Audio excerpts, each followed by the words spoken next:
With great honor, may I now request our chief guest, His Highness Yaduvir Krishnadatta Chamaraja Vadiyar, to address the gathering. Before I start my speech today, I'd just like to take a moment to condole the, as we all know in the news, the terrorist attack in Pulwama in J&K has resulted in 43 of our Jawans being martyred. So obviously it would be, I think, appropriate to all of us to send our sincere condolences to all the bereaved, the families, and the nation itself for this great loss. It is obviously because of them, their ultimate sacrifice, protecting our borders, that we don't even have to think of our safety in that sense. And we get to sleep and live our lives peacefully and without a thought of anything bad happening because of the ultimate sacrifice there. So I think just a moment for all of us to remember. Thank you very much.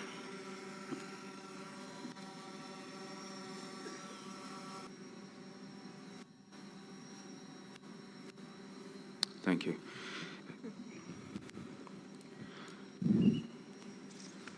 Mr. D. Sudanwar, Mr. H.M. Prashant, and the school principal, Mr. Matthew KJ. Ladies and gentlemen, students, parents, friends from the media, a very good evening to all of you. It gives me great pleasure to be here at Excel Public School to inaugurate the 10th Annual Day celebrations and be a part of your celebrations today. It's truly a pleasure to be here amongst all of you. I extend our hearty congratulations via the Palace to Excel Public School on this august occasion. Initially, when I took up this responsibility, there were, of course, a lot of events at various schools, and slowly I started declining a lot of them, and it's nothing to do with any pretension, but simply because I had just got out of school and college, it started to feel like I never left it. So, but now, of course, I've started to feel, the want to come back a bit, because there was never quite as perfect as a universe as there is at school and college. And I think most of us, parents especially, will agree with being in school, the universe is quite perfect. And of course, today we had a small tour of the Innovation Center right here in your school. And it was a bittersweet experience. Sweet, obviously, because it's always endearing to see all of our students take up such projects and be creative and endear themselves to want to better their society. And it was kind of bitter because, for those of us who were born in the 90s, it feels like, we really missed the bus. We were the last ones to miss the bus. And we were obviously brought up in the age-old way of the education system, and I think we were the last to really see that. And the opportunities and the means and the technology available to the children today is truly remarkable, and it was really nice to see at the Innovation Center here at Excel Public School take care of all of that and endear the students so much towards building our society, especially with the Swachhta and the environment areas and the sustainable development areas which all had taken up. It was really endearing to see. But as always, it's the principles with which society happen, no matter how much technology comes in the way or not, it's always going to remember when we get out of school, the most important thing is how we conduct ourselves and our character. And really, in truth, why I would feel sort of out of place in the annual days was because I felt like I had not that much more to contribute to the children, having only come out of school myself.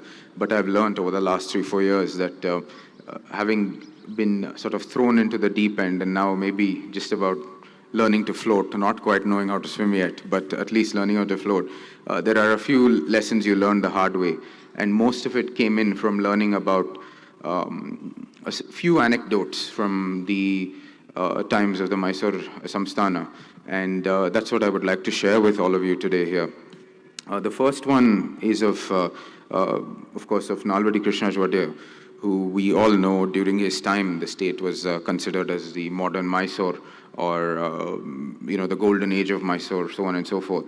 And we often remark that it is, the policy making at that time, the administration at that time, etc., that allowed this to be as it was. And when we romanticize about that era, we often hearken to these sort of small tidbits that make up that, essentially that. But this story sort of says why really it was such a golden age. Apparently, he was going from Mysore to Bangalore in his small convoy at that point, not really a big convoy used to go, there were 3 cars, and he would have his ADCM driver with him, a pilot car and a security car with him wherever he went. He would go to Bidadi, and at Bidadi there was a railway crossing. Bidadi itself, it may be a point of interest to note that it is named after the Maharajas, because at some point in time before, even Tipu and Hyder, at that point in time, the Maharajas used to stop before proceeding at Bangalore at Bidadi, and Bidadi essentially means lodgings. So the Maharaja, the Bidadi, essentially means the Maharaja's lodgings. So he would stop there, take rest, and then proceed to Bangalore. In any case, at Krishna Jodhi's time, there was a railway crossing there, and there was a small building in which sat the railway officer with essentially 3 responsibilities. 1, opening and closing the gate. 2, marking down the time and sending it forth that, the train has passed, and if need be, changing the track at Bidadi.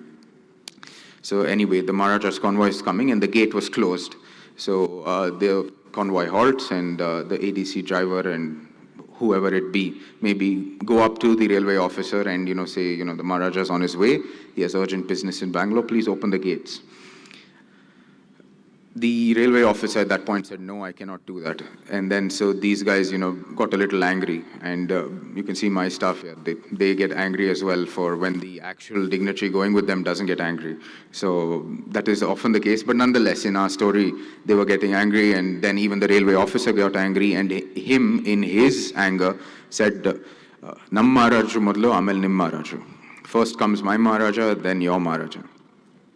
So after this, they were a bit shocked, of course, that he would say such a thing. And they came back to the car and told the Maharaja that, this is how he is talking. So the Maharaja asked him to call him to the car, and he comes to the car, of course, then understanding, he has perhaps crossed a line. Nonetheless, the Maharaja asks him, what is the deal? Why aren't you opening the gate? I have business in Bangalore.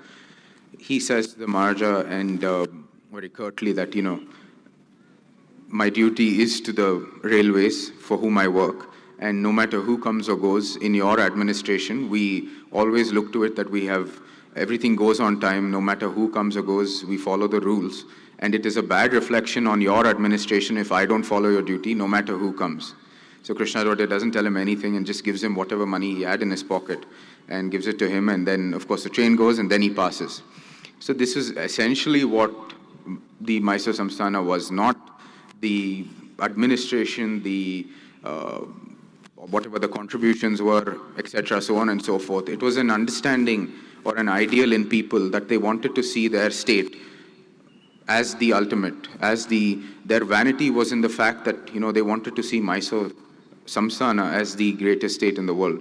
And that is why all the accolades poured in, because people understood that when the administration, when the railways, when something is perhaps what we would consider a responsibility as small as a railway officer just conducting opening and closing of a gate, is as important to the running of a society, to the running of a state, or as a reflection of a state, as any other job, perhaps even as of the Maharaja, who actually is in charge of administering the state.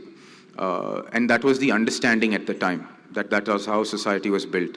And I think that a reflection on that is what we need if, if we want to move past romanticizing about that era and reach it again, most importantly.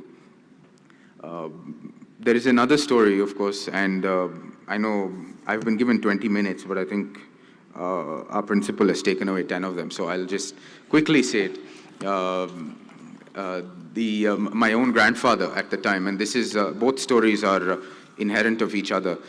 My grandfather at the time, you all know, of course, the bus stop in front of the palace, that was my grandfather had, asked him to start it there, and so on and so forth. In any case, there was an old lady there who had some quiff with the conductor, and the conductor, didn't give her the right change or something, and he had mistaken it, and nonetheless, he behaved very badly and had the lady forcibly out of the bus. at that point in time, well, in fact, even now, people just line up outside the palaces with their random grievances, but this was pertaining another random grievances of the state, which came up, and my grandfather just happened to be coming out, and the lady, of course, fell at his feet and said, this is what has happened to me. Your conductor in the bus stand has behaved in such a bad way. What am I supposed to do if, an elderly lady is treated like this in Mysore? So my grandfather at that time, apologized to her on behalf of him, and then had him called to the station, to the palace itself. The conductor was found and brought to the palace, and he told him, look, what you do is a bad reflection on me. And he apologized to the lady on behalf of the state, and said it's a wrong by me that a person in my state would conduct himself like this. So my apologies to you. So essentially what I'm trying to say is, at whatever stage of society we might find ourselves, maybe a railway officer or maybe, as a prominent entity in society, we have a responsibility to that society, which is first and foremost, not to the benefits of society that come to us. And I think that is the most important thing which we can find. A railway officer who understands that, his position is as important as the Maharaja's, and his following his duty is more important than anything else. And then, of course, a leader in society taking the blame for the wrongs done at a lower tier in society is very important, because we might find ourselves at some or the other tier of society, and it's very important to remember the character that builds us going on and going forth. It is, again, truly a pleasure to be here this evening.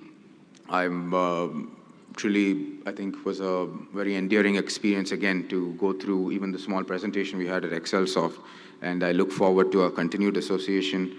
I pray to our Kuldevi Chamundeshwari to bless us all with good health, prosperity, and especially to our children, bright futures in their lives. Thank you so much.